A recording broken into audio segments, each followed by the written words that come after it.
새벽 3시, 갑자기 전파 망원경에서 신호음이 울립니다. 모니터에는 있을 수 없는 곳에서 폭발적이고 거대한 에너지가 감지됩니다. 과학자는 커피를 쏟고 허둥지둥 녹화 버튼을 누른 뒤 출처를 확대하지만 아무것도 없습니다. 오직 침묵뿐. 장비 오류일까요? 우주적 우연일까요? 사실 최신 연구에 따르면 첫 번째 접촉이 바로 이런 모습일 수 있다고 합니다. 공상과학은 수십 년간 외계인과의 만남을 준비시켜왔습니다. 아직 우주여행이 불가능하니 그들이 먼저 오길 바라는 거죠. 가능하면 레이저 무기 없이 평화롭게요. 하지만 천문학자들은 그건 극히 가능성이 낮다고 합니다. 그래서 더 좋은 망원경을 만들고 더 나은 질문을 던졌죠. 생명체가 저밖에 존재한다면 우리 화면에 실제로 무엇이 나타날까? 여기서 가로등 효과가 등장합니다. 잃어버린 열쇠를 가장 밝은 가로등 아래에서만 찾는 단순한 원리죠. 단지 거기가 가장 잘 보이니까요. 과학자들도 우주를 볼 때 똑같이 합니다. 가장 흔한 것이 아니라 가장 감지하기 쉬운 것을 포착하죠. 이것이 바로 1992년 태양계 밖 최초의 행성이 발견된 방식입니다. 수년간 천문학자들은 태양과 비슷한 별 주위에서 지구형 행성을 찾았지만 아무것도 발견하지 못했습니다. 대신 최초의 외계 행성은 펄서 궤도에서 나타났죠.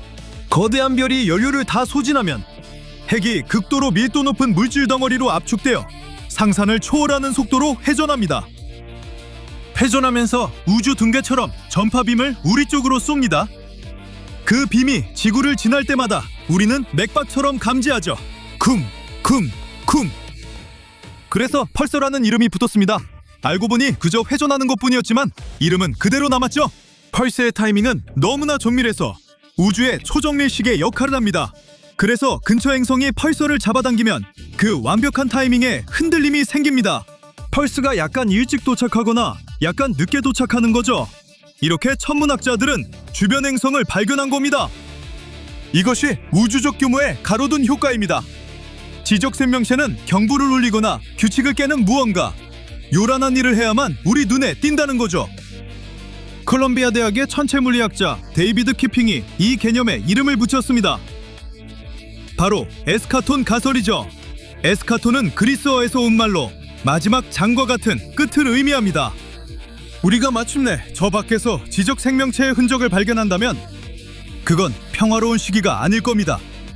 무언가 잘못됐기 때문일 거예요. 전례 없는 상황. 우주의 배경자범을 뚫고 여기까지 도달할 만큼 강렬한 순간이요. 조용한 문명은 레이더에 잡히지 않습니다.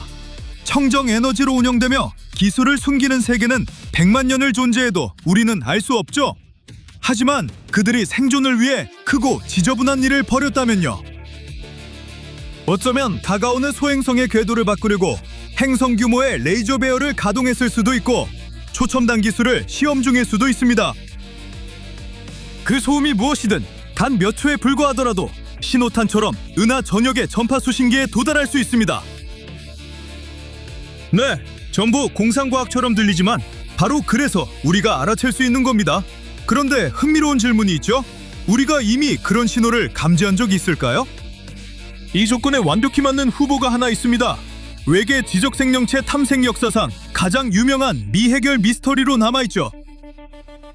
1977년 오하이오의 비기어 망원경이 배경보다 약 30배 강한 전파 급침을 포착했고 한 자원봉사자가 출력물에서 이를 발견했습니다. 그는 신호 강도 표시인 6스 EQ UJ 워브를 형광펜으로 표시하고 옆에 와우! 라고 적었죠. 이것이 바로 이 사건의 유명한 이름이 된 겁니다. 신호는 정확히 72초간 지속되었습니다. 이 시간이 중요한 이유는 지구의 자전이 하늘의 그 특정 지점을 훑는 데 걸리는 시간과 정확히 일치했기 때문입니다. 신호가 사라진 게 아닙니다. 망원경이 그 지점을 지나쳐버린 거죠. 하지만 천문학자들이 다시 그 자리를 관측했을 때 아무것도 없었습니다. 거의 50년간 들었지만 신호는 다시 반복되지 않았습니다. 과학계에서 반복할 수 없는 현상은 대개 실수로 치부됩니다. 오경보가 꽤 자주 발생하기 때문에 신중할 필요가 있죠. 아직도 천문학자들을 민망하게 하는 유명한 오경보가 있습니다. 호주 파크스 천문대에서 90년대 후반부터 이상하고 짧은 신호가 계속 잡혔습니다. 10수년간 아무도 원인을 밝히지 못했습니다. 번개, 우주기상, 심지어 외계인 탓까지 했죠. 그런데 2015년 드디어 밝혀졌습니다. 그 이상한 신호는 휴게실 전자레인지에서 나온 것이었습니다. 배고픈 과학자가 타이머가 끝나기 전에 문을 열면 미세한 전파가 새어나와 심우주 신호와 똑같이 보였던 겁니다. 17년의 미스터리치고는 허무한 결말이죠. 하지만 와우 신호는 달랐습니다. 위성도 비행기도 어떤 간섭도 아니었고 주방 가전이 아닌 것도 확인했습니다. 궁수자리 근처의 심우주에서 온 것이었죠. 키핑의 에스카톤 이론을 적용하면 이것이 바로 지구 밖 생명을 증명할 단서일 수 있습니다. 와우! 신호는 사라져가는 세계를 탈출하려는 식민 우주선의 엔진, 플레어였을 수도 있고 완벽한 순간에 우연히 도달한 희귀한 자연전파 현상이었을 수도 있습니다. 와우! 신호가 주목받은 건 전파로 도달했기 때문입니다. 하지만 키핑의 이론은 또 다른 가능성도 제시합니다. 문명이 소리가 아닌 전혀 다른 방식으로 오염으로 자신을 드러낸다면요? 자연이 아닌 기술이 남긴 단서를 테크노 시그니처라고 합니다. 일종의 흔적이라고 보면 됩니다.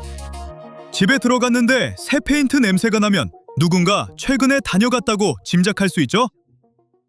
천문학자들도 행성에 같은 논리를 적용합니다. 먼 외계 행성의 대기에서 자연적으로 존재할 수 없는 화학물질을 탐색하죠.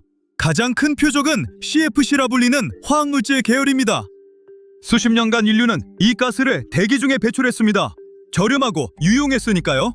스프레이 캔과 냉각 시스템에 사용했죠. 과학자들이 오존층에 해롭다는 걸 알기 전까지요. CFC가 중요한 이유가 바로 이겁니다.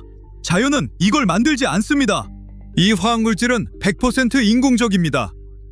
먼 행성의 망원경을 겨눠 대기에서 CFC가 발견된다면 천문학자들이 기다려온 결정적 반서가 될 겁니다. 그 아래 지적 존재가 산업 규모로 세계를 오염시키고 있다는 뜻일 수 있죠. 전파와 화학물질 외에도 문명이 빛으로 뭔가 특이한 일을 한다면 발견할 수 있을지 모릅니다. 2015년 천문학자들이 약 1400광년 떨어진 태비의 별이라는 항성을 관측하다가 불가능해 보이는 현상을 발견했습니다. 목성 크기의 행성이 별 앞을 지나면 빛의 약 1%를 차단합니다. 그런데 이 별은 갑자기 22%나 어두워졌고 깔끔한 감소도 아니었습니다. 밝기가 불규칙하고 고르지 않게 계속 떨어졌으며 일정한 패턴도 없었습니다. 무언가 거대한 것이 가로막고 있는 거죠. 잠시 동안 과학자들은 다이슨 수험을 기대했습니다. 달슨 수험은 별을 둘러싸 에너지를 포획하는 태양 전지판으로 이루어진 가상의 거대 구조물입니다. 안타깝게도 후속 연구는 먼지 구름 쪽으로 기울었지만 태비의 별은 여전히 주목받고 있습니다. 우리는 계속 묻습니다. 다들 어디 있는 거지? 하지만 수십 년간 한 번에 하늘의 아주 작은 부분만 관측할 수 있었습니다. 하지만 곧 달라집니다. 루빈 천문대 같은 망원경이 며칠마다 남반구 하늘 전체를 반복 스캔합니다. 우주를 위한 거대한 보안 카메라인 셈이죠. 무언가 깜빡이거나 번쩍이거나 갑자기 사라지면 흐릿한 사진 한 장이 아니라 영상 재생이 가능해집니다. 마지막으로 시끄러운 쪽이 바로 우리라면요?